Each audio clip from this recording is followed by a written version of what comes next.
Part 1 में हम देख चुके हैं जिया मिस्टर वैन को कॉन्ट्रैक्ट साइन करने से मना कर देती है। आगे हम देखेंगे। आई सजेस्ट आप पार्ट 2 से पहले पार्ट 1 भी देख लीजिए, जिसका लिंक आपको ऊपर आई बटन पर मिल जाएगा। अगर आपको मेरी वीडियोस अच्छी लगती है तो लाइक और शेयर करना, और हाँ, कमेंट कर जरूर बताना। और ऐसी ही नई नई लेटेस्ट वीडियोस देखने के लिए हमारे चैनल को सब्सक्राइब भी कर देना। पार्ट 2 में हम देखते हैं मिस्टर वैन कहता है ओके तो जेल जाने के लिए तैयार हो जाओ और कंपनसेशन भी देना होगा। तुम्हें क्या लगता है सिर्फ 3 महीने की सैलरी से कंपनसेशन पूरा हो जाएगा? वरना तुम्हारी जितनी क्वालिफिकेशन के डिजाइनर को कंपनी से बाहर फेंक देना चाहिए। पर अभी मैं तुम्हें फिर भी चांस दे रहा हूँ। जिया सोचती है वैसे चोर सही तो बोल रहा है, पर मैं इतनी जल्दी हार कैसे मान सकती हूँ। मिस्टर वैन कहता है बड़बड़ाना बंद करो, जो कहना है आमने सामने कहो। जिया कहती है ओके तुम मुझसे बंधुआ मजदूरी वाला कॉन्ट्रैक्ट साइन कराना चाहते हो, पर मुझे भी बदले में कुछ चाहिए। मुझे मेरा पर्स वापस करो। वो कहता है कितनी बार बोला मैंने पर्स नहीं चुराया। वो कहती है तुम्हें क्या मैं बेवकूफ लगती हूँ? वो कहता है ओके बताओ तुम्हारे पर्स में कितने पैसे थे, मैं उतने पैसे दे दूंगा। वो कहती है मुझे पैसे नहीं चाहिए, मुझे मेरा पर्स चाहिए। मिस्टर वैन कहता है तुम इतनी जिद्दी क्यों हो? जब मैंने पर्स चुराया नहीं है तो वापस कैसे करूँ? वो कहती है मुझे कुछ नहीं सुनना, जब तक मेरा पर्स वापस नहीं करोगे मैं साइन नहीं करूंगी। मूलिंग मिस्टर वैन को फोन करती है तुम जिया से मिलने गए हो, अभी के अभी वापस आओ। और मूलिंग को गुस्से में देख मोचन खुश हो रहा था। मिस्टर वैन कॉन्ट्रैक्ट वापस लेके चला जाता है, पर जिया का भाई उसे जाते हुए देख लेता है तो उससे जाकर पूछता है वो हैंडसम लड़का कौन था? जिया कहती है वो हैंडसम नहीं साइको है। वो उसकी चोट देख कहता है तूने उसे भी धो दिया, किसी को छोड़ेगी नहीं क्या? पर उसे गुस्से में देख चुप। इनफैक्ट वो उससे पैसे मांगने आया था। मूलिंग न्यू डिजाइनर लाने से मना कर देती है, पर मिस्टर वैन कहता है उसका 3 महीने का ट्रायल है, अगर वो तुम्हें सही ना लगी तो हम उसे फायर कर देंगे। जिया को मनाने के लिए सीक्यू से स्वीट्स देती है और वो भी एकदम अपनी बेस्टी को माफ कर देती है। मॉम जिया को जेल जाने से बचाने के लिए पैसे जोड़ रही थी। तभी जिया का भाई आकर उन्हें बता देता है कि डीआई कंपनी जिया को जॉब दे रही है। मोचन जिया को बताता है कि तुम कॉन्ट्रैक्ट साइन कर दो, डीआई कंपनी में एम्प्लॉय के साथ अच्छा बिहेव होता है। पर मॉम सोचती है लगता है यही मेरा होने वाला दामाद है, और जिया को डेटिंग करने को बोलने लगी थी, बट वो बात टाल देती है। इनफैक्ट मोचन ये सब इसलिए कर रहा है ताकि मिस्टर वैन और मूलिंग में लड़ाई हो जाए और उसे मूलिंग के साथ चांस मिल जाए, क्योंकि मूलिंग उसे बिल्कुल भी भाव नहीं देती। जिया सैड थी कि अगर पर्स नहीं मिला तो जॉब भी हाथ से चली जाएगी, पर उस पर्स में मेरी कीमती चीज है। सीकी और रैन सोचते हैं कि उस पर्स में ऐसा क्या है जो जिया ने इतनी बड़ी शर्त रख दी। शेयर होल्डर्स बताते हैं कि सेल्स बिल्कुल डाउन हो गई, स्टॉक्स का क्या होगा? मिस्टर वैन कहता है सारा लॉस मैं अपने पैसों से भर दूंगा, और मूलिंग की डिजाइन ड्रेस के सारे स्टॉक्स चला देता है। मूलिंग गुस्सा होती है तो कहता है स्टॉक्स जितने कम होंगे उतने हाई रेट पे बिकेंगे, सिर्फ यूनिक चीजें ही कम होती हैं। जिया वेट कर रही थी कि एक बार मिस्टर वैन आ जाए, मैं बिना शर्त के साइन कर दूंगी, पर उसकी काराजी देख कंफ्यूज थी कि क्या करूं। मिस्टर वैन आकर उसे सीसीटीवी फुटेज दिखाता है कि मैंने पर्स नहीं चुराया था। मिस्टर वैन उसका पर्स वापस कर कहता है इसमें 1 भी रुपया नहीं है। इनफैक्ट उसने देखा था कि पर्स में एक डिजाइन है। मिस्टर वैन उसे कॉन्ट्रैक्ट देता है तो वो कहती है मेरी एक शर्त है, मैं दिन में कभी भी सिर्फ 5 घंटे काम करूंगी, और उसके हाँ करने पे साइन कर देती है। मिस्टर वैन ने जिया को रख लिया था तो मूलिंग गुस्से में थी। जिया सीकी और रैन के साथ सेलिब्रेट कर रही थी, बट वो दोनों कपल्स की तरह बार बार लड़ रहे थे। सीकी कहती है मुझे ऐसी फेमस सेलिब्रिटी को तो सिर्फ मोचन ही सूट करता है, ये छछूंदर बिल्कुल नहीं।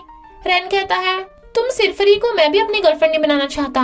जिया कहती है मैं कल से जॉब पे जाऊंगी तो सीकी तुम मेरी शॉप संभाल लेना। रैन पूछता है तुम्हारा बॉस कैसा दिखता है? वो कहती है एकदम खड़ूस, जैसे कच्चे ही खा जाएगा। और फिर डल्ली होके घर आती है कि मुझे जॉब मिल गई। मॉम कहती है वो हैंडसम लड़का तो सच में काम कर निकला। जिया कहती है वो हैंडसम नहीं साइको है।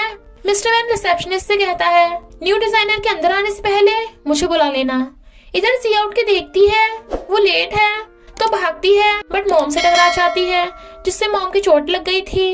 वो ना हॉस्पिटल ले जाने को बोलने लगी थी, पर मॉम नहीं चाहती कि वो फर्स्ट डे लेट हो। जिया को याद आता है कि वो दिन के किसी भी 5 घंटे काम कर सकती है, तो उन्हें हॉस्पिटल ले जाती है।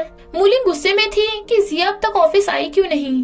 तभी जिया के आते ही मिस्टर वैन आकर कहता है भूलो मत तुमने प्लेगरिज्म किया है, और उसका बैग और फोन लेके रख लेता है। मोचन ये देख कहता है अपनी एम्प्लॉय से इतना हार्टलेस बिहेव मत करो।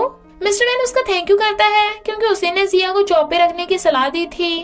काइलिंग उसे उसकी जगह दिखाती है। जिया उसे हेलो करने लगी थी बट वो नहीं करती। जिया फिर भी खुश थी कि अब वो डिजाइनर बन गई। वो 2 घंटों से वेट कर रही थी बट कोई भी उसे काम देने नहीं आता। तभी मूलिंग आकर कहती है, तुम डिजाइनर होके खाली बैठी हो, अभी तुम्हारे पास सिर्फ 3 घंटे हैं, तो 5 डिजाइन तैयार करके भेजो।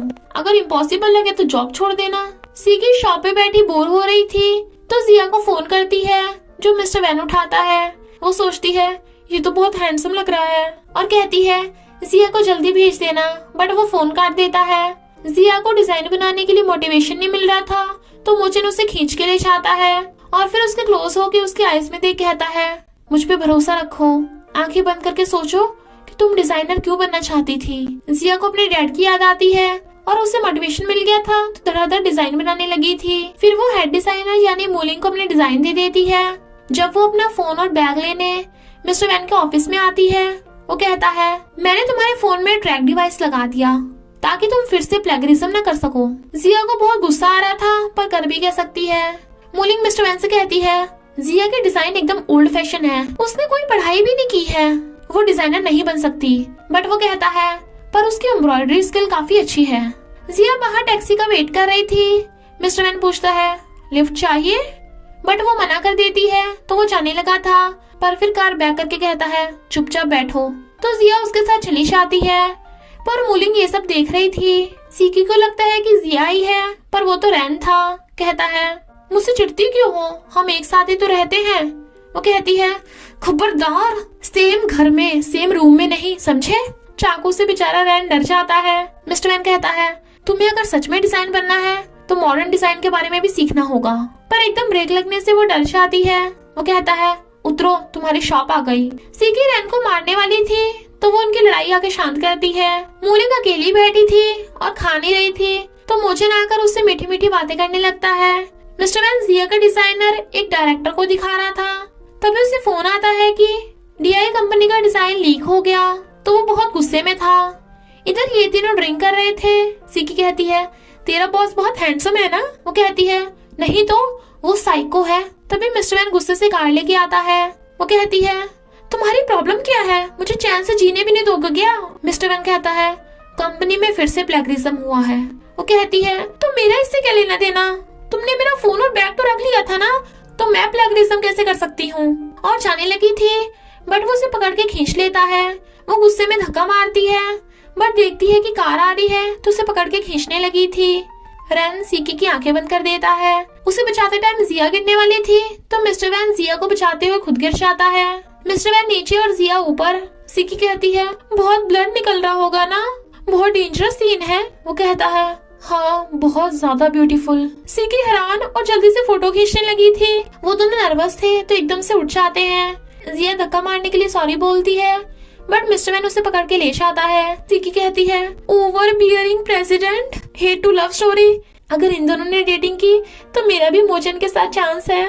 टल्ली मूलिंग सैड थी। मोचन उसे घर छोड़ने आने को कहता है बट वो मना कर जाने लगी थी। गिरने वाली थी तो मोचन उसे पकड़ के हक कर लेता है। मिस्टर वैन जिया की शॉप की चेकिंग करना चाहता था। वो बार बार बोल रही थी कि मैंने प्लेगरिज्म नहीं किया और शॉप के अंदर ले आती है पर मिस्टर वैन एक एक करके सब फरोलने लगा था। वो एक बुक देखने वाला था बट वो रोक देती है कि ये मेरे डैड के बनाए डिजाइन्स हैं। मिस्टर वैन कहता है, तो खोल के क्यों नहीं दिखा रही हो। वो कहती है, मेरे पास सिर्फ एक ही डिजाइन है जो सीकी ने मुझे दिया था, यकीन नहीं आता तो सीकी से पूछ लो। इधर सीकी रैन के स्कूटर पे जाने से मना कर रही थी। तभी जिया का फोन आता है तो वो एकदम स्कूटर पे चढ़ जाती है। फिर वो मिस्टर वैन को बताती है कि मुझे वो डिजाइन मेरी फैन ने सेंड किया था, इसलिए मैंने जिया से सेम ड्रेस बनवाई थी। वो पूछता है, क्या तुम उस फैन को ढूंढ सकती हो। से हील में चला नहीं चाह रहा था तो मोचन उसे अपने शूज दे देता है। सोचती है, काश ये शूज मिस्टर वैन के होते तो कितना अच्छा होता। मोचन सोचता है, मैं डैड के लिए कंपनी वापस लूं या मूलिंग को अपने पास रखूं। इधर सीकी सोचती है, मिस्टर वैन कितना हैंडसम है, इतनी कम एज में DI का प्रेसिडेंट बन गया, पर मेरे मोचन से ज्यादा हॉट नहीं है। और फिर मोचन के साथ डांस रोमांस करने के सपने लेती है। उसे अपने लैपटॉप में कुछ भी मिल नहीं रहा था। मिस्टर वैन कहता है, कहीं तुम दोनों फ्रेंड्स मिलकर मेरा पोपट तो नहीं बना रही। वो कहती है, हम झूठ क्यों बोलेंगे, तुम्हें यकीन नहीं हो रहा, तो 24 घंटे जिया की शॉप पे नजर रखो, तुम्हें सच खुद पता चल जाएगा। He was like good idea. रैन कहता है वो प्रेसिडेंट तो सच में साइको है, तुम जॉब छोड़ क्यों नहीं देती? वो कहती है अगर मैंने कॉन्ट्रैक्ट तोड़ा तो वो मुझ पे केस कर देगा। मिस्टर वैन जा रहा था तो रैन सोचता है ये इतने गुस्से में था, कहीं सीकी, और इमेजिन करता है कि मिस्टर वैन ने सीकी के साथ जबरदस्ती की होगी तो उसे बचाने भागता है। इधर सीकी आईब्रो बनाने वाली थी। रैन उसे पकड़ के कहता है ऐसा मत करो, भले तुम्हारे साथ गलत हुआ है। वो कहती है अभी क्या कर रहा है, छोड़ो मुझे। वो कहता है मैं तुम्हें नहीं छोड़ूंगा, मैं तुम्हारे साथ ही रहूंगा। वो कहती है पर मुझे तेरे साथ नहीं रहना। वो कहता है उस साइको ने तुम्हारे साथ गलत किया है, इसमें तुम्हारी कोई गलती नहीं, तुम्हें मरने की कोई जरूरत नहीं। सीकी कहती है देख रहे हो मेरे हाथ में क्या है, चाकू? ये आईब्रो शेवर है, इससे मैं मर कैसे सकती हूँ, और मैं क्यों मरूंगी? वो कहता है उसने तुम्हारे साथ जबरदस्ती। वो कहती है कुछ भी नहीं किया। मोचन मूलिंग को हील्स देने आता है जो उसे साफ कर दी थी, पर वो सॉरी बोलती है क्योंकि उसने उसके शूज नहीं धोए थे।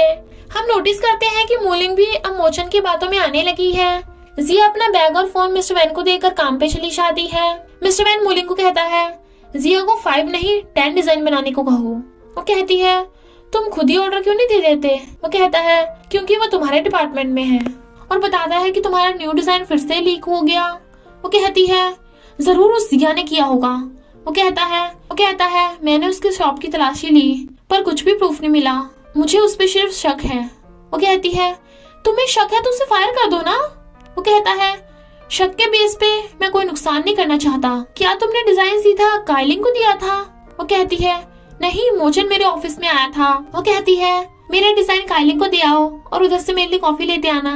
कहीं मोचन ही? मिस्टर वैन कहता है इम्पॉसिबल, मोचन के डैड DI के फाउंडर हैं, वो ऐसा नहीं कर सकता। वो कहती है ना जिया ने ना मोचन ने तो क्या काइलिंग ने? मिस्टर वैन काइलिंग से जाकर पूछता है। वो कहती है मैंने डिजाइन सीधा प्रोडक्टिव टीम को सेंड कर दिया था, और उसके लैपटॉप में देखता है। फिर मोचन से पूछता है मैंने CCTV चेक किया, तुम्हारे डिजाइन देते ही काइलिंग ने डिलीवर कर दिया था, कुछ भी उल्टा सीधा नहीं किया। पर तुम 15 मिनट कहाँ थे, जबकि सीकी की ऑफिस से काइलिंग तक सिर्फ 5 मिनट लगते हैं। इनफैक्ट मोचन ने ही डिजाइन की फोटो खींची थी। पर कहता है मैं मूलिंग को कॉफी देने आया था, क्या तुम्हें मुझ पे शक है? वो कहता है ऐसा नहीं है, मैं बस प्लेगरिस्ट को ढूंढना चाहता हूँ। मोचन कहता है शक तो किसी भी एम्प्लॉय पे किया जा सकता है, जिया भी तो अपनी सीट से काइलिंग के टेबल की आसानी से फोटो खींच सकती है, आजकल जूम कैमरास भी हैं। मिस्टर वैन को सोचने लगा था, और इसी के साथ पार्ट 2 का एंड हो जाता है। तो बस थोड़ा सा इंतजार करना, फिर मिलेंगे नेक्स्ट पार्ट में।